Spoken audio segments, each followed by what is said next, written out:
Estamos aqui mais uma vez para mais uma aula do nosso curso básico em teologia. Nós estamos na matéria O Pentateuco. Nós já falamos a questão dos livros do Antigo Testamento e estamos na matéria O Pentateuco. Pentateuco, esta palavra ela é grega, que foi utilizada na Septuaginta, quando do hebraico foi transcrita o Antigo Testamento para o grego. Mas já falamos, você já está mais do que ciente, já aprendeu em outras aulas que nós estamos falando da Torá. A Torá, que é em hebraico, e Pentateuco, que é uma palavra grega. Então nós estudamos o Bereshit e o Shemot. Falamos um pouco acerca do Bereshit, Gênesis, e sobre o Shemot, Êxodo. Agora vamos falar um pouco sobre o Vaikra, que é Levítico. Tá bom? Então nós vamos falar sobre este livro hoje. Vamos falar um pouco sobre Levítico. Vaikra.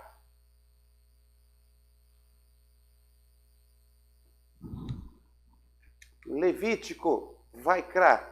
Você já sabe que Levítico é o nome dado pelo conteúdo que contém neste livro. Então, na transliteração do hebraico para o grego, eles deram o nome pelo conteúdo. E o livro de Levítico nos vai trazer acerca de leis, né, alguns mandamentos para os levitas que auxiliavam no tabernáculo ali no deserto.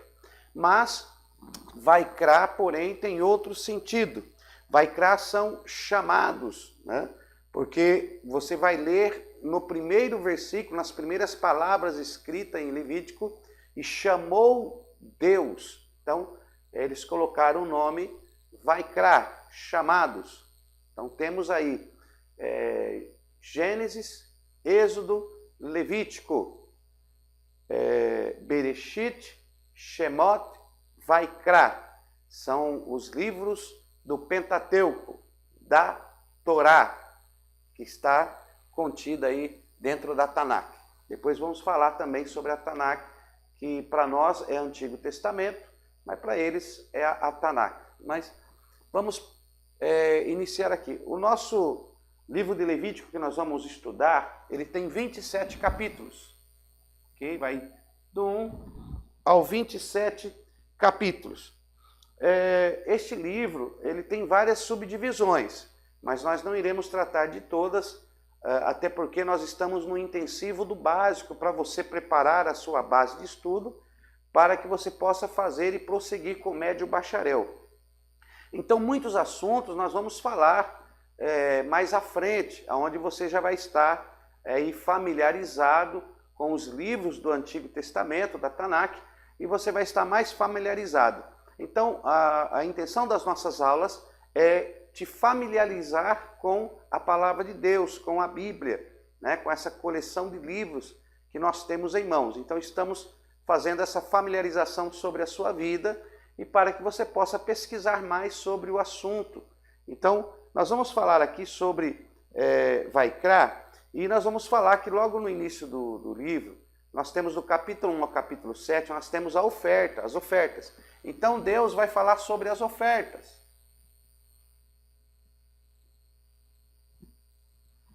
As ofertas que eram ministradas no tabernáculo. Como que deveriam ser estas ofertas? Aí nós temos a primeira oferta. São 5 ofertas que é citado ali no Vaikra. Então nós vamos falar sobre 5 ofertas para você entender. A primeira oferta era a oferta do holocausto. A primeira oferta citada no Vaikra é a oferta do holocausto. Depois vem a oferta dos manjares. Os manjares. A terceira festa, quarta festa, quinta festa. A terceira festa, a oferta, né? 5 ofertas, estamos falando das ofertas. Porque tem as festas também que estão citadas, as festas judaicas, no livro de Vaikra. Então nós vamos falar das ofertas e das festas judaicas. Então temos aqui as ofertas: holocausto, manjares, a oferta pelo pecado,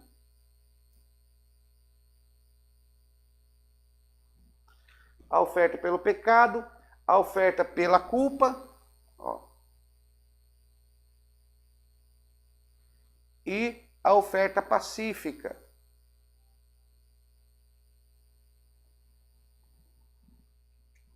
Tá bom? Então temos essas ofertas que é citado no Vaikra. Deus vai determinar como que devem ser realizadas essas ofertas. Nós orientamos que você leia o livro de Vaikra. Faça uma leitura desses 27 capítulos para que você possa entender melhor. Pois aqui nós estamos dando só uma introdução, né? Apenas abrindo a janela para que você possa olhar através dela. Então pegue a sua Bíblia, leia o livro Vaikra para que você possa entender. Então nele você vai encontrar sobre as ofertas, as cinco ofertas que Deus determinou que fossem feitas e realizadas, e ele então fala das ofertas. Depois do capítulo 8 ao capítulo 10, nós temos também sobre a consagração, onde ele vai falar da consagração, como que os levitas deveriam ser consagrados, os sacerdotes, vai falar sobre a consagração.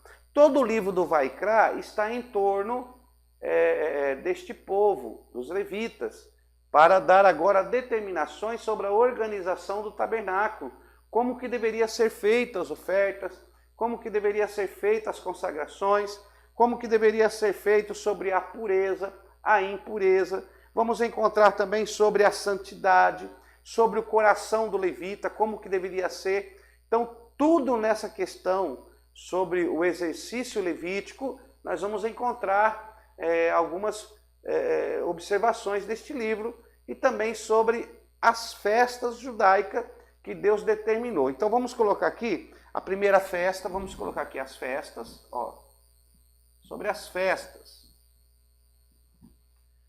Primeiro, Páscoa, a festa da Páscoa,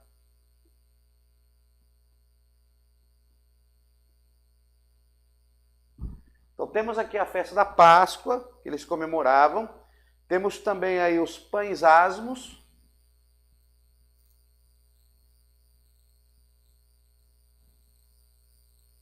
Primícias. Páscoa, pães asmos, primícias, Pentecostes. Festa de Pentecostes. Festa das trombetas. Festa das trombetas. Temos a expiação.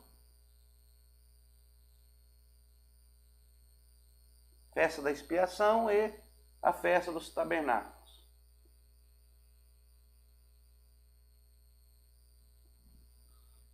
E a festa dos tabernáculos. Essas eram as festas que foi no livro de Vaikra, tá? Você vai encontrar sobre as festas no capítulo de número 23. Então temos aqui as festas no capítulo 23, tá? Sobre as ofertas, você vai achar do capítulo 1 ao capítulo 7, sobre as ofertas. Capítulo 1 até o capítulo 7 vai falar sobre as ofertas. No capítulo 23, sobre as festas. Esses dois pontos são muito importantes para sabermos sobre essas considerações que estão no Vaikra. Nós vamos falar mais. Estamos gravando a aula um pouco curtas para dar tempo, porque estamos fazendo uma semana de cada matéria. Então nós temos que dar uma filtrada, né? Mas estaremos retornando nesses assuntos. Por exemplo, quando entramos um pouco em escatologia, nós vamos estudar sobre as festas, né? Dentro da escatologia também. Porque as festas são tipos, nós falamos sobre o tipo, que aponta para o futuro. E as festas são um tipo dos acontecimentos da história humana e judaica. Por exemplo, no menorá, no candelabro de ouro, que tem aquelas 7 hastes, ó,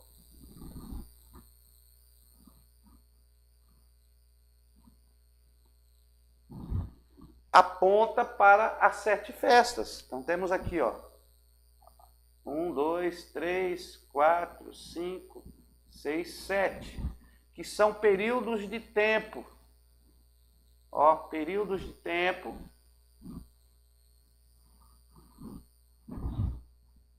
Períodos de tempo que está determinado pelo Espírito Santo para que isso se concretize. Então nós vamos estudar isso em escatologia. Há uma simbologia muito grande nessas festas que é muito importante para o aluno. Nós não vamos entrar, mas vamos aí só dar uma pincelada para que você saiba. Então eu peço aos amados alunos que leiam o livro Vaikra, tá? Leiam. Temos que ter por costume ler a Bíblia. Muitos querem aprender, mas não leem o nosso material. Temos aqui o nosso material que foi passado para você em PDF. Imprima ele. Se você não puder imprimir, abra no seu computador, leia o nosso material, que é muito importante. Nós estamos apenas dando aqui apenas a estrutura dos livros, mas retornaremos. São 6 meses, nós vamos falar de 24 matérias.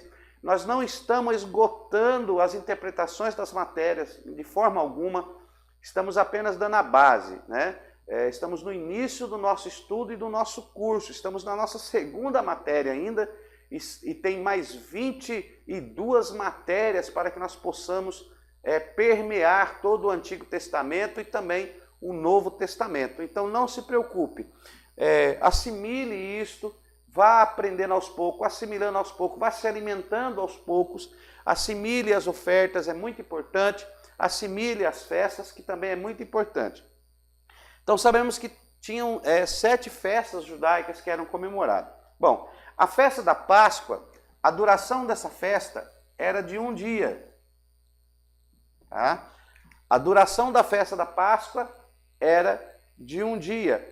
A duração da festa dos pães asmos era de 7 dias de festa. Então eles comemoravam 7 dias de festa dos pães asmos. Você vai ver lá no capítulo 23, dê uma lida que você vai ver sobre estas festas e o período que eles comemoravam estas festas. Aí temos festa das primícias, Pentecostes, trombetas e expiação, era tudo um dia de festa. Então temos aqui, ó, um dia de festa, um dia de festa, um dia de festa e um dia de festa. Então era realizado um dia de festa das primícias, um dia de festa do Pentecostes, um dia de festa das trombetas e um dia de festa da expiação. Isso que está contido no Vaikra, no capítulo 23, sobre esses dias de festa. Então dê uma lida, analise o texto, que você possa estudar sobre isso. E temos também o tabernáculo, a festa dos tabernáculos. A festa dos tabernáculos eram comemorados 7 dias de festa. Então aqui, ó, era 7 dias. Tá? Então as festas mais comemoradas, que demorava mais, era a dos pães asmos e a dos tabernáculos. Então a festa dos pães asmos e a festa dos tabernáculos eram 7 dias de festa. E as demais festas eram 1 dia de festa, e uma era a sequência da outra. Então você vê que eles tinham 7, 7, 14, 15, 16, 17, 18, quase 19 dias de festa. E essas festas tinham um significado muito grande. Temos a oferta do holocausto, quando falamos das ofertas. Então, primeiro Deus explicou sobre as ofertas e depois vem as festas. Primeiro o sacrifício e depois o regozijo. Não tem como se regozijar sem sacrificar primeiro. É muito profundo, não vou entrar mais em detalhes, vamos ficar por aqui. Dê uma lida no livro que Deus vai te esclarecer. Então temos aqui a oferta do holocausto, onde era o sacrifício de animais, onde havia o derramamento de sangue. Então temos aqui o holocausto, que era a oferta de sangue. Então a oferta que havia o derramamento de sangue, né? Aqui era a oferta, que havia sangue, derramamento de sangue, ó, e a morte do animal. Então a primeira oferta é o sangue, derramamento, o sacrifício e a morte. Então a primeira oferta que se oferece a Deus é a morte do velho homem. Então temos aí o holocausto. Depois vem a oferta dos manjares. Essa oferta dos manjares é uma oblação, tá? Essa oferta de manjares é uma oblação. E a oferta dos manjares aqui, ó, era cotidiano. A oferta dos manjares é uma oferta cotidiana, então era normal, cotidianamente, né? Sempre estavam fazendo essas ofertas de manjares. Não era realizado só uma vez por ano, ou só quando pecava, ou não, era cotidianamente se oferecia. É uma oferta contínua, sempre está se fazendo esta oferta. Temos a oferta pelo pecado, a oferta pela culpa e a oferta pacífica. A oferta pelo pecado e a oferta pela culpa, na nossa Constituição existe dois tipos de crime, né? O doloso e o culposo. O doloso é quando a pessoa tem a intenção de matar, ela planeja, ela aplica o dolo, né? A intenção, ela projeta na sua mente, ela articula como quer fazer e vai lá e comete o crime. Então, a oferta pelo pecado é quando há dolo. Então, é a oferta pelo pecado, quando o pecador ele teve a intenção de pecar. Ele foi lá, ele pensou, ele projetou, ele quis, ele fez consciente.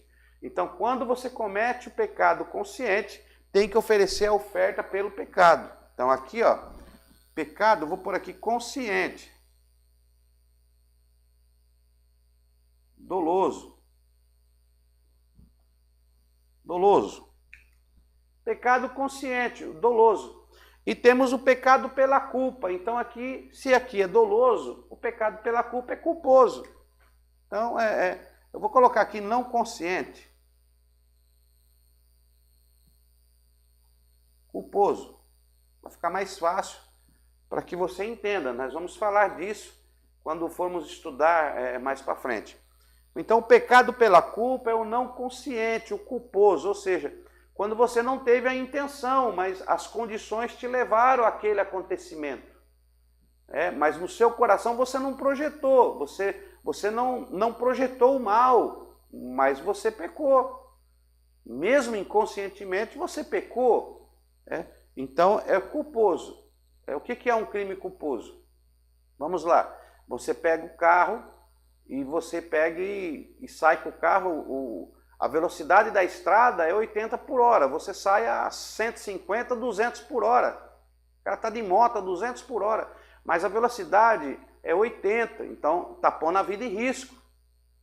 Ele tem a intenção de matar? Ele não tem a intenção de matar, mas pode alguém atravessar e ele vir a matar. Então nós chamamos isso de culposo, onde não há intenção. Ele não projetou, eu vou sair com a minha moto, vou sair com o meu carro e agora eu vou matar uma pessoa na rua. Então é um homicídio que aconteceu sem intenção. Você está defendendo a sua casa e você vai defender e entra em luta corporal com o indivíduo, aí você vai subjugar o indivíduo cai, bate a cabeça e morre. A intenção sua era defender o seu patrimônio, defender sua família, defender sua casa, mas na luta corporal e na queda ele veio a morrer, bateu a cabeça numa quina, não houve a intenção, você não projetou matar aquela pessoa. Então, essa é a oferta pela culpa, é a oferta pelo pecado quando não há intenção, mas mesmo assim o pecado ocorreu. Então, a oferta pela culpa. E temos a oferta pacífica, como o próprio nome já diz, né? Shelem, né? Harmonia, paz. É a oferta para que haja paz, harmonia. É a oferta pacífica, tá bom? Então são essas 5 tipos de oferta que mais na frente nós iremos estudar melhor. E temos aqui as festas que estão relacionadas no Vaikra, em Levítico. E ali tem mais sobre a questão dos levitas, né? Vamos encontrar também sobre o Shabat, o sábado, né? E é muito interessante que nós vamos analisar isso posteriormente, né? Nós vamos falar sobre isso. Não vamos falar agora para não conturbar um pouco a sua mente, porque você está iniciando o seu conhecimento na Sagrada Escritura, mas há uma diferença do sábado para o Shabat, né? Então há uma diferença do Saturday para o Shabat. O Shabat não é sábado, tá bom? Às vezes na transliteração do hebraico para o grego, o Shabat foi transliterado como sábado, porém o Shabat não é sábado. O Shabat é feriado, e o feriado pode cair a qualquer dia da semana. Agora, o Saturday, que é o sábado, sim, é um sábado. Então, se misturou muito o sábado com o Shabat. E mais na frente, nas matérias que virão, nós vamos aprender a separar o Shabat do sábado. Quando era Shabat e quando estava se referindo ao dia de sábado. Então, há momentos que o texto se refere ao dia de sábado. Há momentos que o texto se refere ao Shabat, que é feriado. Tá? Por exemplo, tinha Shabat que acontecia numa quarta, tinha Shabat que caía numa sexta, tinha Shabat que caía numa quinta, por exemplo. É um feriado. Tem semanas que tem 2 feriados. Tem semana que tem o Shabat, que é o feriado, e tem o Saturday, que é o sábado. Então, tem semana que cai o Shabat e cai o sábado. Mas nós vamos ver isso mais para frente, tá bom? Então fique aqui com essa breve abertura de Vaikra, que você possa ler o livro de Levítico. Levítico tem uma grande importância, onde vamos aprender sobre algumas questões desse sacerdócio levítico, desse povo que foi levantado por Deus para cuidar e auxiliar na administração do tabernáculo, dos mecanismos que funcionam ali dentro do tabernáculo, essa tribo sacerdotal, tá bom? E nós vamos aprender também sobre os levitas, né? Quando que eles foram levantados. Eu não estou falando muito sobre isso, porque nós vamos fazer a matéria, a história do povo hebreu. E dentro da história do povo hebreu, nós vamos abordar o assunto do povo levítico, desse povo que foi levantado como sacerdócio nacional. Tá bom? Porque haviam 2 sacerdócios. Ó, havia o sacerdócio. Vou simplificar aqui. Havia o sacerdócio universal e o sacerdócio nacional. Ficou parecendo separado, mas é junto, tá? Universal e nacional. Haviam 2 sacerdócios, o sacerdócio universal e o sacerdócio nacional. Nós vamos falar isso, talvez nas próximas matérias, que nós vamos tratar sobre a história do povo hebreu. Nós vamos falar dos 2 sacerdócios. Então, o povo os levitas, o povo levítico, que é da tribo de Levi, por isso Levítico, eram os descendentes de Levi, eles foram separados para o sacerdócio nacional. O que é nacional? É o sacerdote que ministra a favor da nação, só da nação de Israel. Então, os levitas eram sacerdócio nacional, só ali, para Israel, para a nação deles. Mas, pastor, por que para a nação deles? Porque aconteceu alguma coisa. Em algum momento da história, nós vamos ver mais na frente, a nação se desviou da presença do Senhor. A nação pecou contra Deus e agora Deus precisava restaurar esta nação. E aí ele levanta este sacerdote nacional para ministrar sobre esta nação. E temos o sacerdócio universal. O sacerdócio universal é aquele sacerdote que vai ministrar sobre todos os povos da terra. Você lembra em Gênesis 12, quando Deus chama Abraão? Olha, Abraão, em ti serão benditas todas as famílias da terra. Então, Deus ia criar de Abraão um sacerdócio universal. Através da descendência de Abraão, ele ia conseguir atingir todas as famílias da terra, né, para poder levar o conhecimento de Deus para todas as famílias da terra. Essa é a intenção de Deus, que todas as famílias da terra cheguem ao conhecimento do verdadeiro Deus. Porém, aconteceu algo, e nós vamos falar isso na história do povo hebreu. Aconteceu algo ali no Sinai, aonde eles pecaram contra Deus, e agora o sacerdócio ou o escolhido que pecou contra Deus não tinha mais condições de realizar ou ministrar para todas as famílias da terra. Então precisa restaurar o sacerdócio, precisa restaurar a nação. E para poder restaurar a nação, aí Deus levanta a tribo de Levi como sacerdotes nacional, o sacerdócio nacional, para restaurar a nação, para poder cumprir então com a bênção para todas as famílias da terra. Então, essa nação precisa ser restaurada, e ela será restaurada no nome do Senhor Jesus. Amém? Então, vamos partir agora para o próximo livro, porque o tempo, nós temos que migrar aqui, nós temos que remir o tempo para dar para falar de todas as matérias, porque já estamos encerrando as nossas aulas do Pentateuco, da Torá. Então fique com isso aqui em mente, dê uma lida, leia o livro Vaikra, o livro de Levítico, fique com isso em mente. Amém? Então vamos para a próxima matéria. Muito bem, continuando então a nossa matéria, nós vamos agora estudar sobre, ou falar um pouco, né? Não vou dizer estudar especificamente, mas vamos falar um pouco agora sobre o nosso aí quarto livro, né, do Pentateuco, que aí você conhece por Números. Então nós vamos falar sobre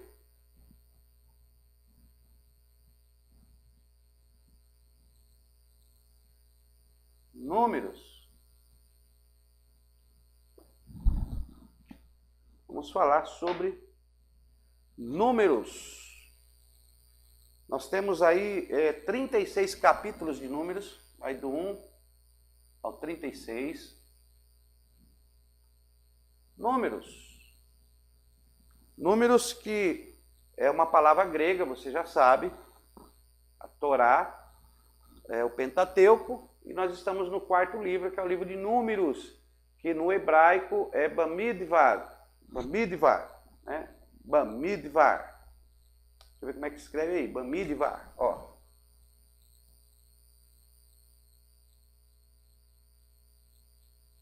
Bamidbar. Números que tem a ver com o censo que foi realizado sobre a nação de Israel. Então o livro de Números vai trazer sobre esse censo que foi realizado, né? Foi a contagem do povo, e essa contagem começa no Sinai. Então eles estão no Sinai, e aí o Números ele começa ali, o livro de Números começa com essa contagem da nação. E a próxima missão, eles iam agora sair do Sinai, porque a missão era conquistar Canaã. Então o Números vai trazer esses acontecimentos aí do Sinai. Nós vamos dividir Números, o livro de Números, para ficar melhor, em 3 partes. Então, primeiro, no Sinai. No Sinai, não é Sinais, é no Sinai. Primeiro no Sinai, a segunda parte seria em Cádiz. Em Cádiz, que é o percurso que eles fazem ali pelo deserto de Cádiz, e eles chegam então em Moabe, ó. Então podemos dividir aí o Bamidbar, né? Bamidbar, Números, nessas 3 partes: no Sinai, em Cádiz e em Moabe, tá bom? Então essa é a divisão. Quem tem o nosso, se você tem o nosso material, você vai ver no nosso material a primeira parte no Sinai, que eles fazem o recenseamento e partem do Sinai. Aí você procura o nosso material, tem a segunda parte, através do deserto, né, do Sinai até eles chegarem a Cádiz, que eles passam pelo deserto, e depois quando eles chegam lá em Moabe, que quando eles chegam em Moabe para poder conquistarem lá Canaã, e acontece algumas situações ali em Moabe. Então, Números vai tratar sobre essa parte aí. Então, nós temos aí o Bamidbar, né? Bamidbar, o quarto livro, tá? Números você já sabe o que significa. Números, porque esse nome aqui em grego, Números, porque esse nome em grego foi dado pelo teor do livro. Então, como há ali uma numeração do povo, um censo a respeito do povo, você vai encontrar ali 600 mil pessoas, 500 da tribo tal, tribo tal. Então, ali vai falar sobre esse censo. Ele é muito importante, mas não vamos falar nisso ainda. Posteriormente trataremos esse assunto. Então, você vai encontrar ali. Então, Números é a respeito do teor do livro. E Bamidbar é o deserto, ou o deserto. Então, deserto, né?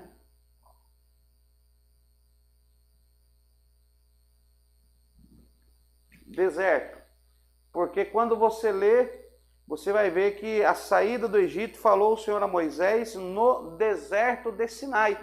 Então, é no deserto, ou deserto. Essa é a tradução de Bamidbar, que é o quarto livro da Torá, do Pentateuco que nós estamos passando. Então, no Sinai, em Cádiz e Moabe. Quando você chega aqui no livro de Números, né, em Bamidbar, no censo, você vai encontrar no capítulo 3, falando acerca dos levitas. Então, no capítulo 3 vai falar acerca dos levitas, a configuração dos levitas. Então, para que nós possamos prosseguir, você vai aprender sobre os levitas que existiam 3 famílias levitas. Então, nós temos aí, você já sabe, Abraão, Isaac e Jacó. Estou pondo só as iniciais para não ocupar muito espaço aqui na nossa lousa, tá? Abraão, Isaac e Jacó, os patriarcas. De Jacó veio as 12 tribos.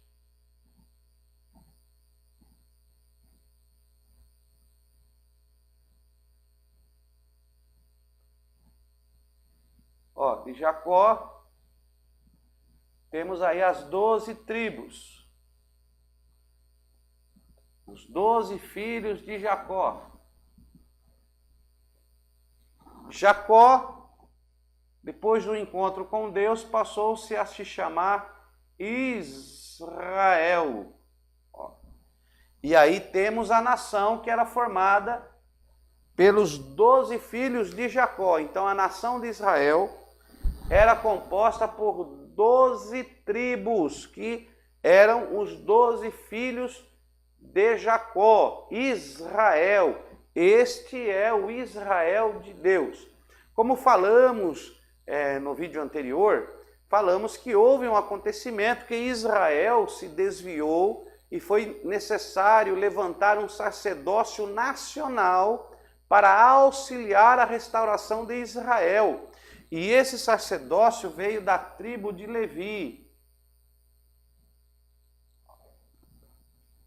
Então, um dos filhos por nome Levi foi separado como povo sacerdotal. Tá bom? Levi tinha 3 filhos. Levi, 3 filhos. Merari, Gerson e Coate. Merari, Gerson e Coate. Então, esses 3 filhos que deram origem, descendência aos três povos, aos 3 descendentes levíticos que trabalhavam em prol do tabernáculo do Senhor, tá?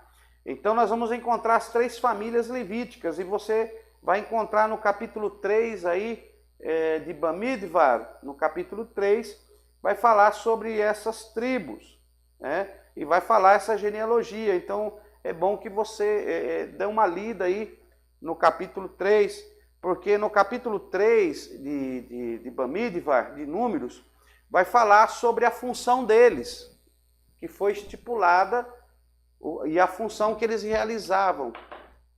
Muita gente chama, porque ele é tocador na igreja, ele é levita, mas não é bem assim. Não é bem assim. Depois vamos ver mais para frente que músico não é só porque ele é músico que ele é um levita. Não é só levita que canta, não. Quando nós formos ler o Psalmoi, Salmos, nós vamos ver que Davi, Salmos, ele não era levita, né? Davi era descendente de Judá. Então, vamos ver que tem pessoas que também fizeram salmos, que cantaram, que louvaram e não eram da tribo de Levi, não eram levitas. Então nós vamos ver que não é só porque é músico que é levita, não. O significado levítico ele é mais profundo. O levita é mais profundo. Foi uma nação separada nesse perfil de sacerdócio nacional. E esse perfil de sacerdócio nacional, que nós iremos estudar mais na frente, hoje não existem mais. Nós vamos aprender que existem a lei eterna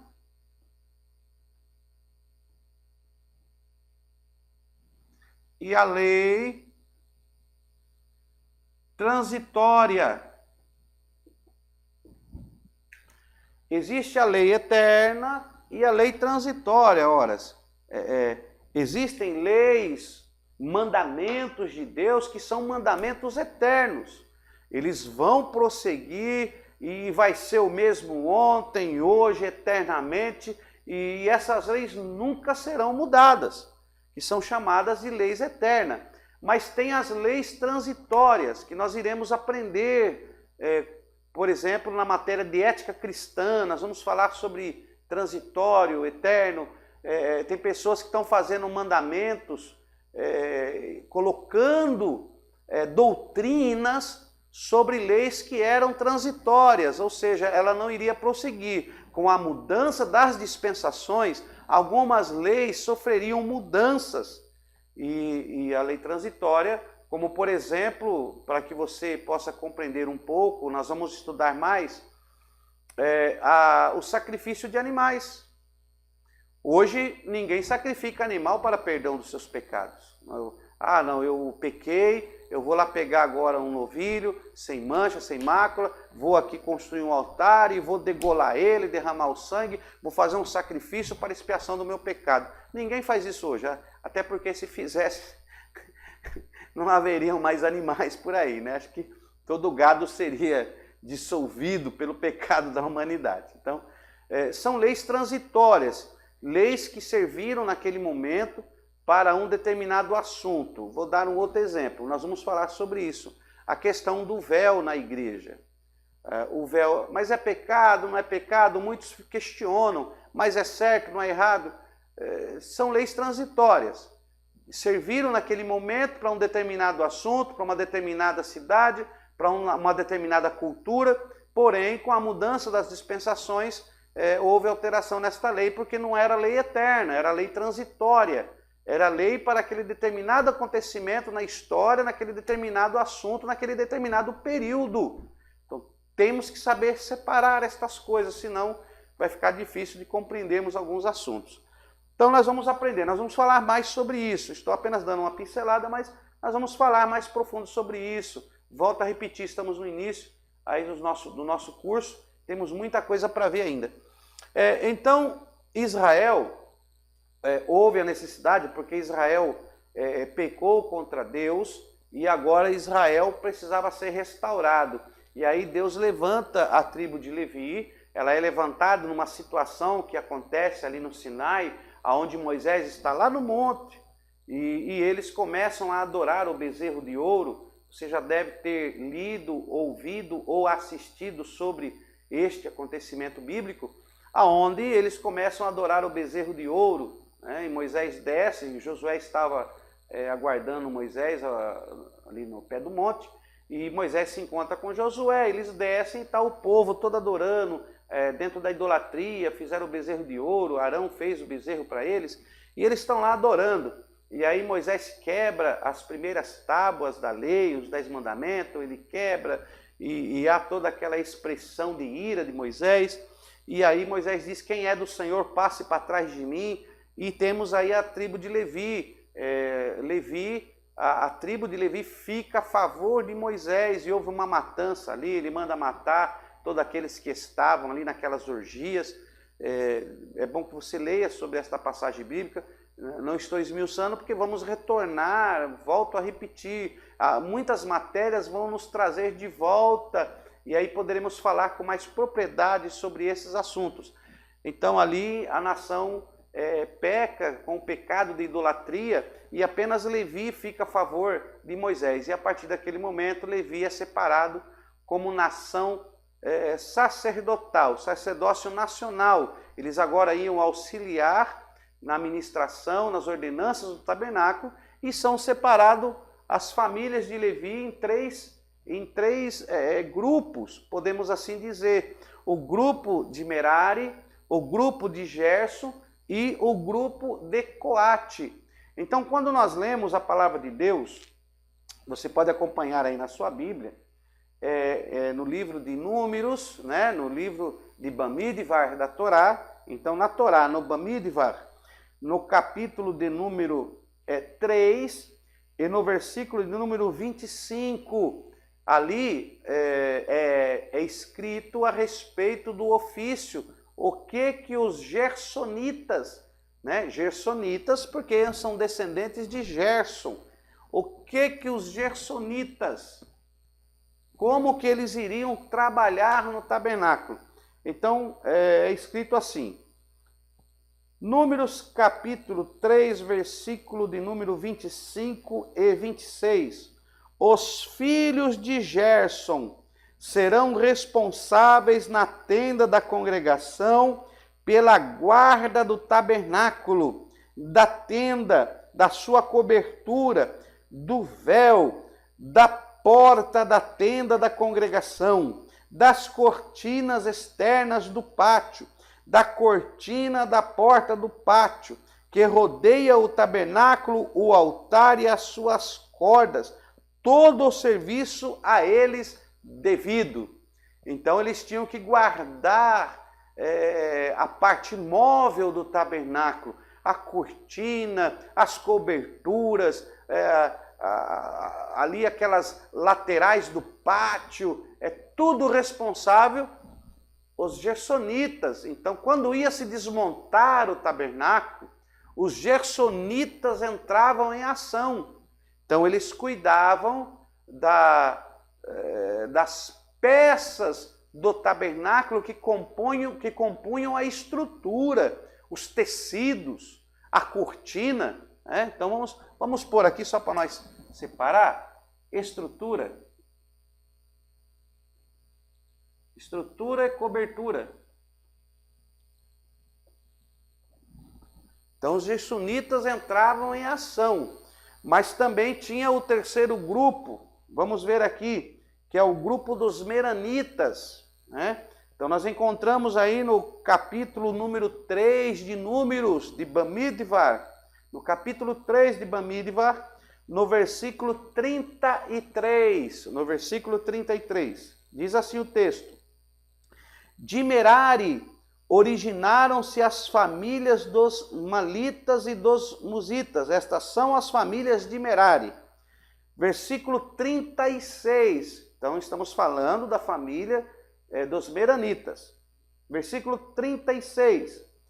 Terão eles o seu cuidado com as tábuas do tabernáculo, os travessões, as colunas, as bases, todos os seus utensílios com todo o seu serviço, colunas ao redor do pátio, suas bases, suas estacas e suas cordas. Então temos aí agora a estrutura. Eu vou colocar aqui física, né? Então vamos lá. Quando se ia desmontar o tabernáculo, os gersonitas eram responsáveis pelas coberturas, pelos tecidos, né? Tinham que guardar tudo ali, os panos, os tecidos, a cobertura, pele de golfinho, aquelas coberturas que tinham 4 tipos de cobertura. Na entrada do tabernáculo do pátio tinha 4 tipos de tecidos, 4 cores diferentes. Então, os gersonitas eram responsáveis pela estrutura das coberturas, dos tecidos, né, para recolher, guardar. E os meranitas eram responsáveis pela estrutura física. Então, eles pegavam as colunas, as madeiras, as tábuas e desmontavam. E os coatitas, eu deixei por último para falar de Coate. Não está na ordem cronológica da leitura. Primeiro na leitura vem os gersonitas, coatitas e meranitas. Mas eu fiz assim para ficar melhor, para entender, porque os coatitas, que era da descendência de Coate, eles eram uma peça muito importante, que somente eles podiam carregar os utensílios sagrados. Então vamos colocar aqui, deixa eu colocar até uma cor diferente. Deixa eu usar aqui uma cor diferente para eles. Então aqui nós temos Coate, os coatitas. E nós vamos encontrar sobre eles também em Bamidbar, no capítulo 3, no livro de Números, capítulo 3. Agora sim, no versículo 27, diz assim: de Coate originaram-se as famílias dos aramitas, gisraritas, dos hebronitas, uzielitas. Essas são as famílias dos coatitas. Tá? Então, é lógico que tem mais famílias que surgiram deles, mas vamos guardar os coatitas, né? Então temos aí a família de Coate. No versículo 29, as famílias dos filhos de Coate se acamparão ao lado do tabernáculo ao sul. Depois nós vamos falar acerca do acampamento, como que as famílias se comportavam ao redor do tabernáculo.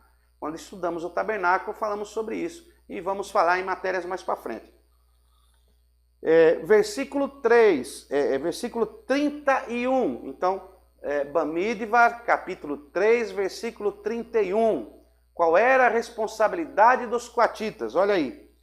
Terão eles a seu cuidado a arca, a mesa, o candelabro, os altares no plural, porque tem o altar do holocausto, o altar do sacrifício e o altar do incenso.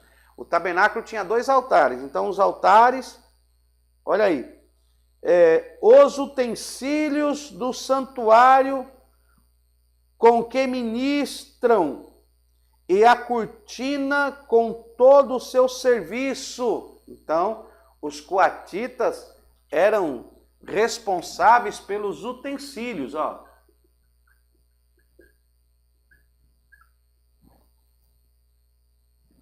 Pelos utensílios do tabernáculo. Então aqui em Bamidbar vamos ver sobre a responsabilidade do trabalho levítico, o que cada um tinha que fazer. Então quando se ia carregar a Arca da Aliança, nós vamos transportar a Arca da Aliança. É os levitas que carregam. É os levitas, mas não são todos os levitas. Dentro da família levítica, dentro da descendência de Levi, tem uma família que são os coatitas. Então nunca se esqueça, são 3 famílias: os gersonitas, meranitas, coatitas. Os filhos de Merari, os filhos de Gerson e os filhos de Coate. Porém, para se carregar a Arca da Aliança, tinha que ser levita da família dos coatitas. Somente da família de Coate podia transportar a Arca da Aliança. É interessante você guardar isso, porque quando estudarmos mais na frente, quando nós formos falar da Arca da Aliança, nos livros históricos, formos tratar ali, né, E Obed-edom, e ficou a arca na casa de Obed-edom. Quem era Obed-edom? Ele era levita. Que família? Por que que um morreu? Por que que Uzá pôs a mão na arca e morreu? Né? Por que que eles não estavam levando a arca? Então, é bom nós termos esse conhecimento para entendermos lá na frente. Então, quando formos tratar de alguns assuntos, você tem que ter essa base estrutural na sua mente. Então, guarde isso. Eu não quero entrar em mais assuntos para não te trazer aí uma interpretação muito profunda e você acaba se perdendo naquilo que nós desejamos que você tenha em mente ao ler a Sagrada Escritura. Então, temos aí os levitas, que não é só porque cantavam, não é porque canta que é levita, que dentro dos levitas existem separações, 3 grupos, o grupo de Merari, o grupo de Gerson e o grupo de Coate. Por exemplo, o levita, que era descendente dos gersonitas, não podia carregar a Arca da Aliança. Ah, mas não era levita? Mas não podia. Ele não podia. Ele não podia pegar o candelabro de ouro, ele não podia entrar lá e pegar a mesa dos pães para ajudar no transporte. Ele poderia até ter uma boa intenção, mas não foi separado para isso. Então, mesmo dentro dos levitas havia uma separação.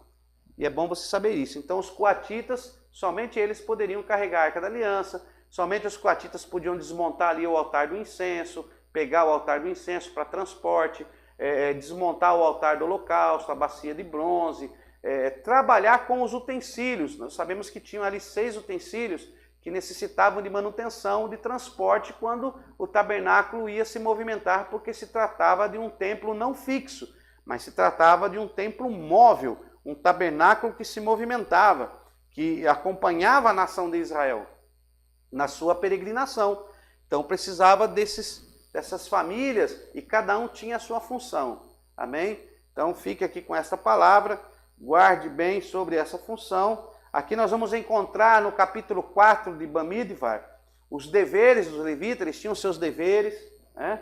Então tinham os deveres dos levitas. E é muito interessante quando nós falamos de levita, uma coisa muito importante, é que os levitas, esses levitas aqui, ó, esse grupo de levitas, eles eram separados para o trabalho levítico, para trabalharem para o Senhor, quando eles completavam, 30 anos de idade. Muito importante sabermos isso. Deus, através da sua palavra e através do seu servo Moisés, separava somente os levitas com 30 anos de idade. Até os 30 eles aprendiam a obediência, aprendiam como que funcionava por causa dos seus pais, mas apenas com 30 anos eles eram separados para o serviço levítico. Olha aqui, vamos ver o texto aqui, para vermos essas questões da separação, com 30 anos de idade. Olha aí, abra a sua Bíblia, a palavra de Deus na Torá, no Pentateuco, no livro de Bamidbar, de Números, no capítulo de número 4, olha o que diz aí, versículo de número 20. Os coatitas, porém, não entrarão para ver as coisas santas, nem por um momento, para que não morra. Disse mais o Senhor a Moisés: faze o recenseamento dos filhos de Gerson, segundo a casa de seus pais, segundo as suas famílias.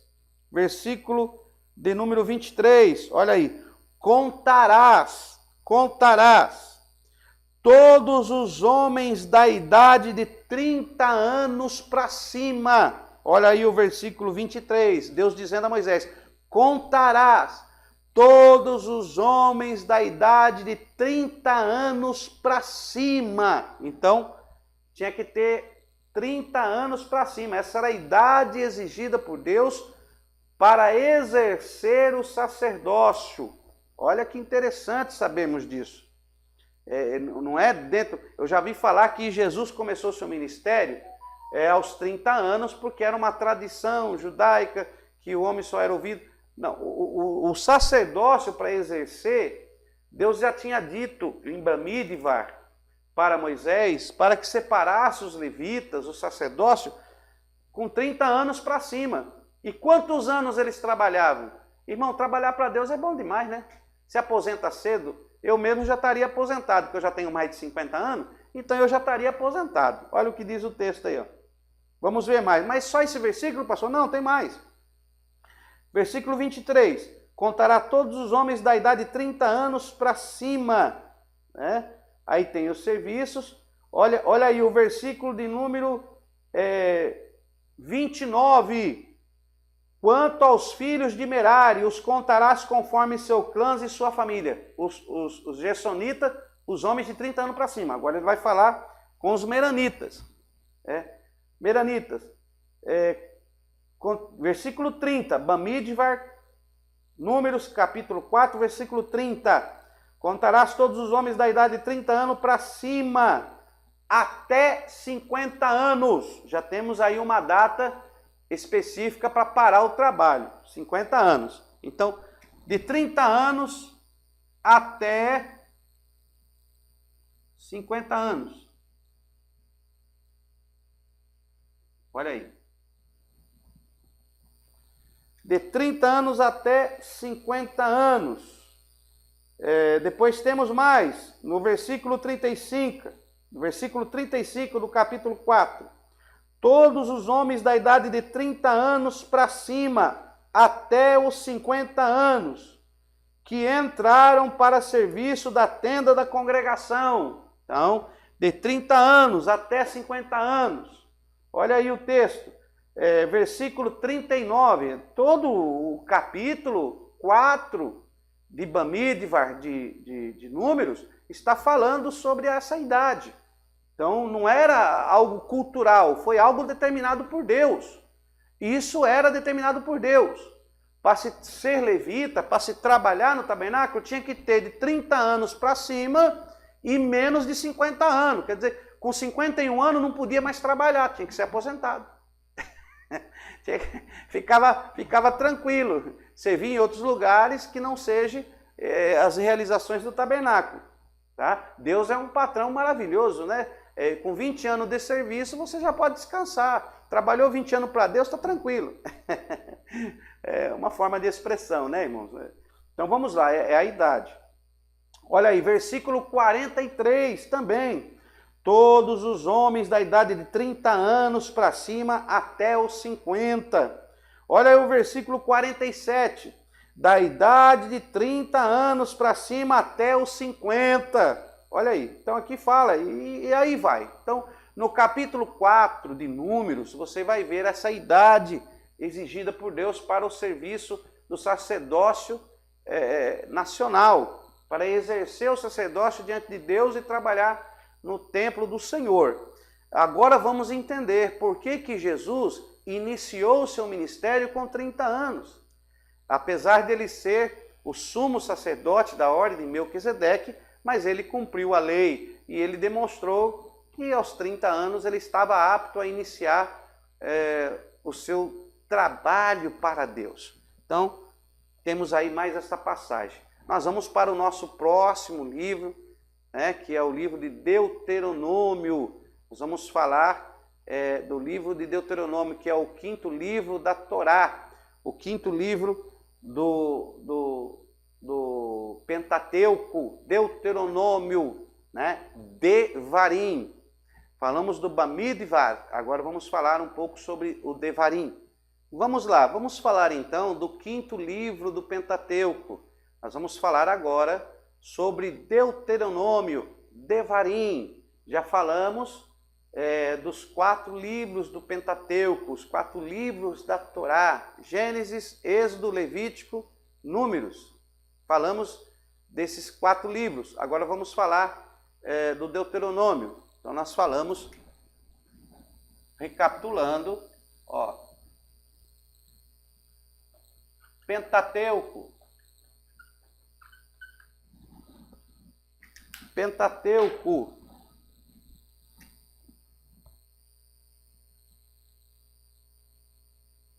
Torá,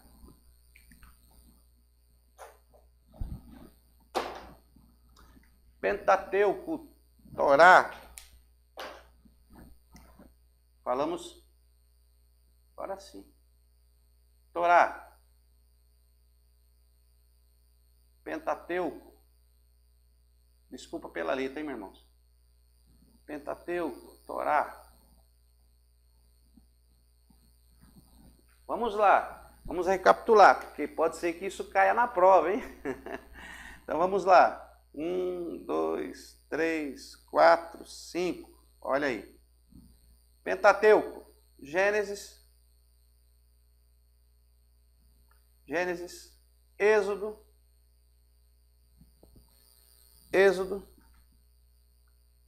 Levítico, Números e Deuteronômio. Ok?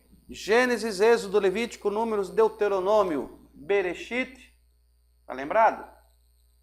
Bereshit, Shemot,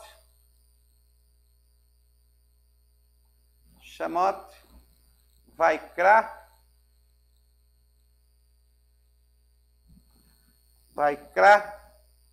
Bamidbar, e agora Devarim.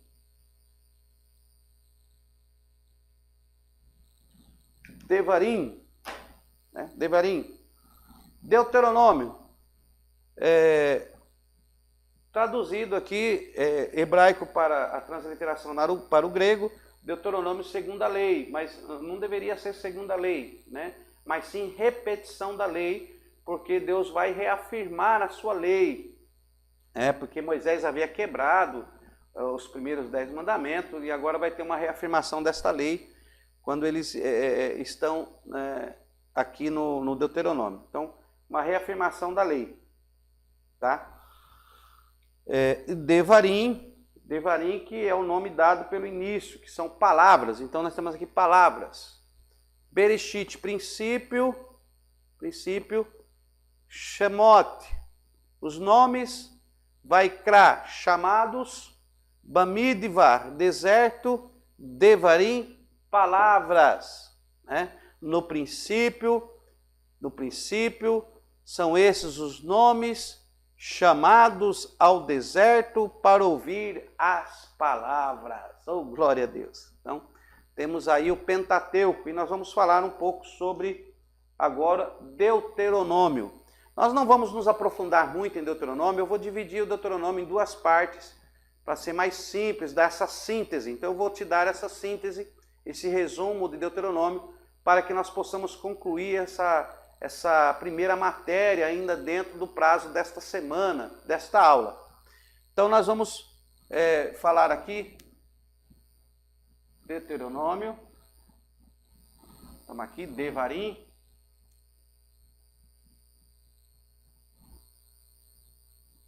Deuteronômio. As palavras, então agora vão ouvir as palavras. Então nós temos aqui duas divisões. Vou pôr aqui uma.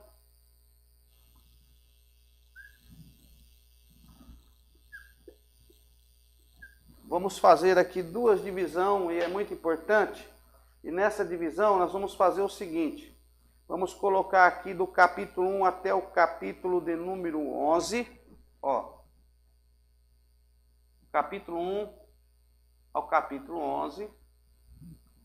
Né? Esse livro são 34 capítulos. Deixa eu até colocar aqui, ó. Do 1 ao 34, que é para saber. Aqui são os 5 livros. Torá composto pelos 5 livros. Pentateuco. E o Devarim e Deuteronômio são 34 capítulos, do 1 ao 11. Né? E a segunda parte, vamos colocar aí do 12 até o 34. Então, do 12 é o 34. Então, eu vou dividir assim para você entender. O local do livro você já encontra logo aqui no primeiro, né? Ó, são estas as palavras que Moisés falou a todo Israel além do Jordão, no deserto no deserto, no Arabá, diante do mar de Suf, entre Parã, Tofel, Labã, Azerote e de Zaabe. Tá? Então, eles estavam aqui no capítulo 1, é o local onde eles estavam. E qual é a divisão que nós vamos fazer? A primeira divisão e a segunda divisão. A primeira divisão é olhar para trás. Ó, olhar para trás.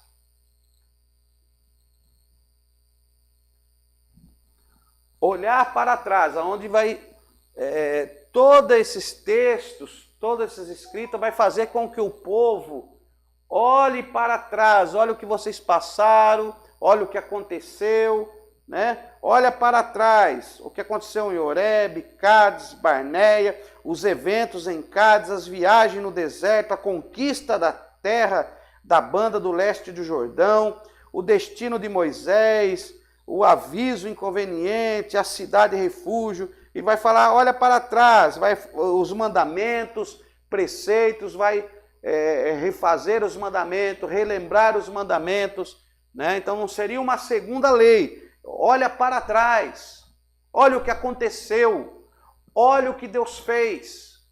Então essa é a primeira parte que nós vamos dividir aí, Devarim, Deuteronômio. Olha para trás. E se a primeira divisão é olha para trás, a segunda é o quê? É olhar para frente. Ó. Olhar para frente.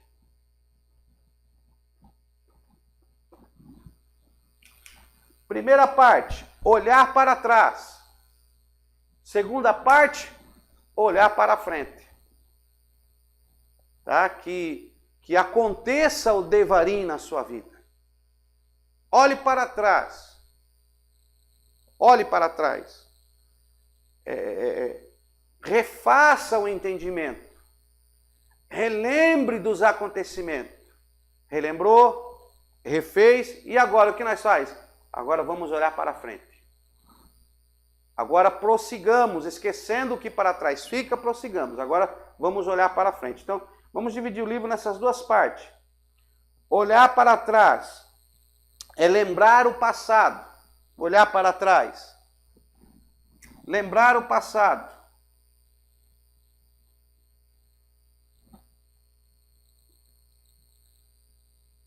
Lembrar do passado. Pensar bem. Tá? Até porque ali vai falar de várias leis, vai falar, olhar para frente, aí vai falar de leis, vai falar dos últimos conselhos de Moisés, as leis da guerra.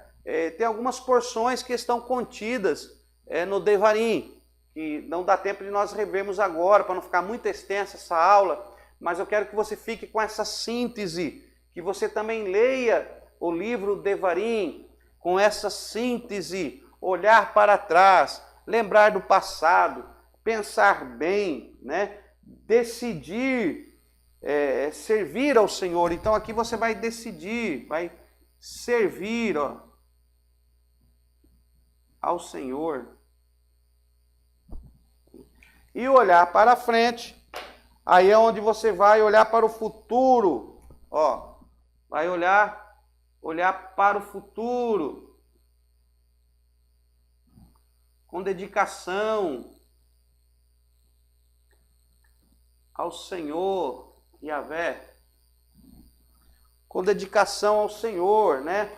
Agora você vai olhar com esperança, com cuidado. Então era um novo marco, uma nova trajetória iria se iniciar. Uma nova etapa iria se iniciar. Então, para se iniciar a nova etapa, não podemos esquecer do que nós éramos. Você não pode se esquecer do que você era. Para que você lembre o que Deus fez e você possa olhar para o futuro de uma maneira diferente. Então, o livro Devarim vai fazer essa observância, olhar para trás, a primeira parte. E a segunda parte, agora, olhar para frente. Então, vamos prosseguir. E aí nós vamos encontrar aqui, né, a história, a lei, ensinos, vai falar sobre fidelidade, obediência. É o livro aí do Deuteronômio. Vai ter aqui o último livro que nós estamos estudando. Leia o nosso material, que está bem resumido o nosso material, para que você possa, então, para que possamos prosseguir os nossos estudos. Leia o livro Devarim, tá? Com essa ótica, que nós vamos aprender muito aqui. Deuteronômio também vai falar sobre proibido curar no Jordão. Ao folhear a sua Bíblia, você vai ver aí pelas epígrafes, né? Moisés exorta o povo à obediência. Aí tem a lei de novo, os 10 mandamentos, quando ele vai reforçar novamente, né? Amarás o Senhor teu Deus. No capítulo 6 ele vai falar para formar um caráter, é a formação do caráter. Temos aqui que a nação tem que formar o caráter, tem que ter o seu caráter formado. Olha aí, no capítulo 6, versículo 6 de Devarim: estas palavras que hoje te ordeno estarão no teu coração, tu a ensinarás repetidamente a teus filhos, e dela falarás, assentado em tua casa, andando pelo caminho, deitando-te, levantando-te. Também atarás na tua mão por sinal, te serão por faixa na tua testa, e as escreverás nos batentes das portas da tua casa. Quer dizer, tem que ser formado o caráter de seus filhos, da sua vida. Então você tem que analisar a sua história para prosseguir na formação. Olha aí. Aí temos no capítulo 10, as segundas tábuas da lei, né? A segunda tábua escrita, mas a lei é a mesma, né? É uma repetição da lei escrita na segunda tábua. Não é uma segunda lei. Não, Deus mudou. Não, Deus não mudou nada. Ele refez a mesma lei, então a segunda tábua da lei.